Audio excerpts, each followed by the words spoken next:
जैसा कि हमने अपने पहले पार्ट में देखा था, टाइटन से बचने के लिए इंसानों ने बहुत बड़ी दीवार बनाई थी, लेकिन टाइटन्स उस दीवार को तोड़कर इंसानों के एरिया में आ जाते हैं और इंसानों को खाने लगते हैं।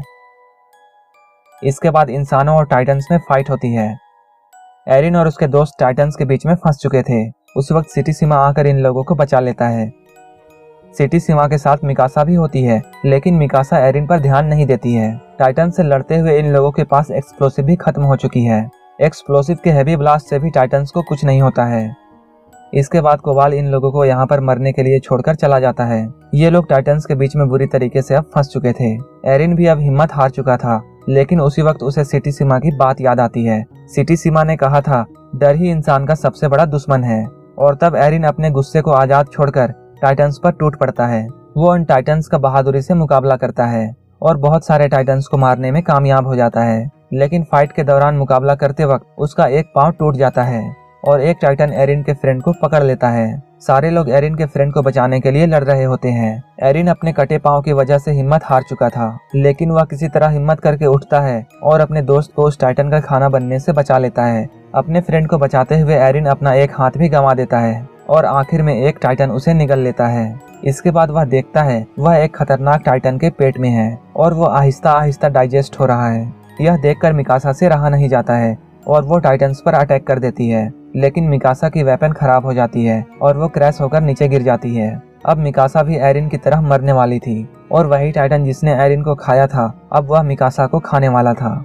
लेकिन अचानक से टाइटन को अपने पेट में कुछ अजीब सा फील होता है और एक बहुत बड़ा मॉन्स्टर उस टाइटन के मुंह को चीरते हुए बाहर आता है और एक एक्सप्लोजन से काफी बड़ा जायंट पैदा हो जाता है। ये जायंट बाकी टाइटन को मारने लगता है। जब सारे लोग ध्यान से देखते हैं तब इन लोगों को पता चलता है ये और कोई नहीं बल्कि एरिन है। लेकिन टाइटन से लड़ते हुए एरिन कमजोर हो जाता है और धीरे धीरे मरने लगता है। उसी वक्त सिटी सीमा वहाँ आ जाता है और वो आर्मी का चीफ भी वहाँ आ जाता है। वो कहता है, इसके नेक के पीछे वाले हिस्से को काट दो। किसी को भी उसकी बात समझ में नहीं आती है, लेकिन फिर भी मिकासा ऐसा ही करती है। जब वह उस जायंट के पीछे वाले हिस्से को काट देती है तो वहाँ से एरिन निकलता है। सबसे हैरानी की बात यह थी कि उसका कटा हुआ हाथ और पैर दोनों फिर से जनरेट हो चुके थे। यह देखकर सारे लोग हैरान रह जाते हैं। यह देखकर सिटी सीमा स्माइल करता है। उसके स्माइल को देखकर ऐसा लगता है जैसे सिटी सीमा को पहले से सब कुछ पता था।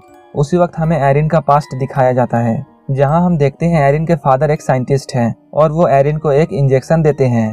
वो एक वैक्सीन होती है।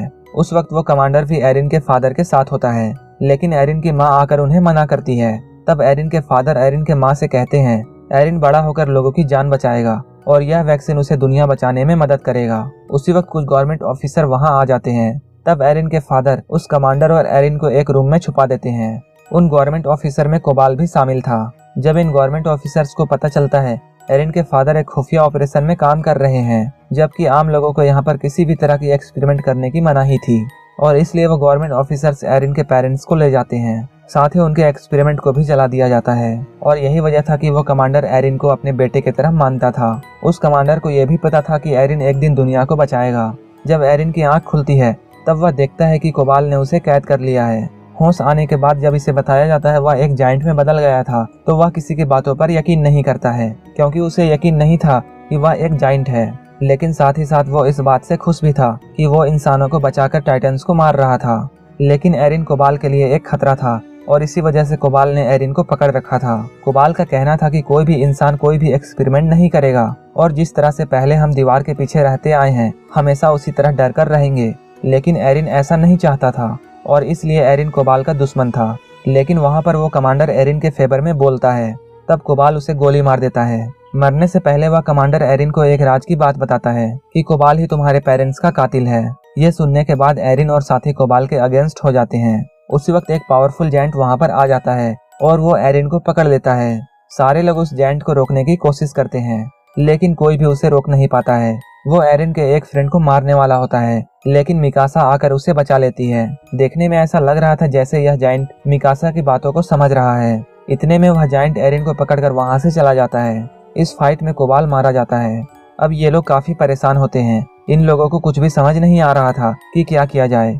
उसी वक्त एरिन के फ्रेंड को याद आता है कि उनके पास अभी भी एक एक्सप्लोसिव बची हुई है, जिसे वो यूज करके अभी भी अपना मिशन पूरा कर सकते हैं। वो उस बॉम्ब को लाने के लिए एरिया 3 में जाने लगते हैं। एरिन की आंख एक बड़े से रूम में खुलती है। वह देखता है उस रूम में सिटी सीमा भी है। यहाँ पर सिटी सीमा बहुत से बातें एरिन को बताता है। वो कहता है इन टाइटन्स को इंसानों ने ही बनाया था, जिनको किसी ने नहीं बल्कि एरिन के फादर ने बनाया था। उन्होंने यह टाइटन्स आर्मी वेपन्स के लिए बनाए थे, लेकिन उनका एक्सपेरिमेंट फेल हो जाता है। उस वायरस का इंसानों में बुरा असर हुआ और वो वायरस तेजी के साथ फैलता गया। इसके बाद इंसान तेजी से टाइटन्स में बदलते जा रहे थे। उन टाइटन्स ने दुनिया में तबाही मचा दी थी। ये सिलसिला ऐसा ही चलता रहेगा और ये कभी नहीं रुकेगा। सबसे मुसीबत की बात यह है, ये टाइटन्स बिना कुछ खाए पिए भी जिंदा रह सकते हैं। इन्हें मारने का सॉल्यूशन सिर्फ एरिन के फादर के पास था, जिसका सॉल्यूशन उसके फादर के साथ ही मर गया। अगर गवर्नमेंट एरिन के पिता को नहीं रोकता तो शायद आज हमारे पास उन टाइटन से लड़ने के लिए हथियार होता। लेकिन एरिन के फादर ने अपने बेटे को ही चूज किया और उसके अंदर एक वैक्सीन इंजेक्ट की ताकि वो लोगों की हेल्प कर सके और टाइटन्स के अगेंस्ट लड़ सके। एरिन कभी भी नहीं मर सकता और जब चाहे तब वह जाइंट में बदल सकता है। सिटी सीमा यहाँ पर यह भी बताता है ये वही है जो कि गवर्नमेंट के अगेंस्ट है और उसी ने गवर्नमेंट के हथियार को चुराया था। एरिन सिटी सीमा की बातों को सुनकर खुश हो जाता है और उसकी हेल्प करने का वादा करता है। वहीं दूसरी तरफ एरिन के दोस्त टाइटन से बचते हुए बॉम्ब के पास जाते हैं। बॉम्ब को अपनी गाड़ी में लोड करने के बाद वो लोग दीवार की तरफ बढ़ने लगते हैं, लेकिन रास्ते में ही सिटी सीमा उन्हें रोक लेता है। सिटी सीमा का प्लान यह था कि इस बॉम्ब से वह एरिया 2 में अटैक करेगा और दीवार गिर जाने की वजह से एरिया 2 के लोग हमारे साथ हो जाएंगे और टाइटन से लड़ने लगेंगे। जब वो लोग टाइटन्स को मारने में कामयाब हो जाएंगे तब वो लोग गवर्नमेंट को भी खत्म कर देंगे, क्योंकि गवर्नमेंट की वजह से ही उन्हें इस हालात का सामना करना पड़ रहा है। लेकिन एरिन और उसके फ्रेंड इस बात पर एग्री नहीं होते हैं, क्योंकि ऐसा करने से बहुत सारे बेकसूर लोग मारे जाएंगे और इसी बात को लेकर एरिन और सिटी सीमा में फाइट हो जाती है। सिटी सीमा जल्दी से खुद को मारकर एक जाइंट में बदल जाता है। यहाँ पर हमें ये पता चलता है कि सिटी सीमा भी खुद को एक टाइटन में बदल सकता था और ये वही जाइंट था जो एरिन को किडनैप करके वहाँ से ले गया था। टाइटन बनने के लिए इन लोगों को अपनी ही जान लेनी पड़ती है। जब ये लोग एक बार टाइटन बन जाते हैं तब इनकी असली बॉडी टाइटन के नेक वाले पार्ट पर होती है, जो कि टाइटन वाले बॉडी को कंट्रोल करती है। लेकिन इन जाइंट की लाइफ टाइटन के मुकाबले काफी कम होती है, क्योंकि ये जाइंट वैक्सीन से बने होते हैं और टाइटन्स वायरस फैलने के वजह से बने थे, इसलिए वह जल्दी नहीं मरते हैं। यहाँ पर एरिन और सिटी सीमा के बीच जोरदार फाइट होती है। इस फाइट में सिटी सीमा जीतने लगता है, लेकिन आखिर में जीत एरिन की होती है। बाद में एरिन प्लान के अकॉर्डिंग बॉम्ब को दीवार के ऊपर वाले हिस्से में लगा देता है। उसी वक्त ये लोग देखते हैं कि कोबाल मरा ही नहीं है। कोबाल इन लोगों से कहता है एरिन को मेरे हवाले कर दो, क्योंकि कोबाल चाहता था कि इंसानों की हेल्प कोई ना करे और इंसान हमेशा डर कर दीवारों के पीछे छुपे रहें। उसी वक्त एक फीमेल सोल्जर कोबाल को मार डालती है। यहाँ पर हमें एक बात पता चलती है, मूवी के स्टार्टिंग में हमने जिस जाइंट को देखा था वो कोई और नहीं बल्कि कोबाल था। कोबाल एक बड़े से जाइंट में बदल कर इनके मिशन को रोकने की कोशिश करता है। उसी वक्त सिटी सीमा आता है और एक बड़े से बॉम्ब को टाइटन किंग यानी कोबाल के मुंह में घुसा देता है। वहाँ बड़ा सा धमाका होता है और इस धमाके में कोबाल मारा जाता है। इस एक्सप्लोजन की वजह से बहुत सारा मलबा ऊपर से नीचे गिरता है। उस मलबे के कारण नीचे का हॉल भी बंद हो जाता है। यह देखकर ये सारे लोग खुश हो जाते हैं, क्योंकि वो लोग अपने मिशन में कामयाब हो चुके थे। एरिन और मिकासा उड़ते हुए पंछियों को देखकर काफी खुश होते हैं। बाहर की दुनिया को देखने का इनका सपना यहाँ पर पूरा हो जाता है और इनके ड्रीम पूरे होने के साथ ही यह मूवी भी यहाँ पर खत्म हो जाती है। अगर आपको यह मूवी अच्छी लगी हो तो एक लाइक जरूर कर देना और इसी तरह की मूवीज के लिए मेरे चैनल को सब्सक्राइब करके बगल वाले बेल आइकन पर भी क्लिक कर लेना, ताकि आप हमारी कोई भी वीडियो मिस ना करें।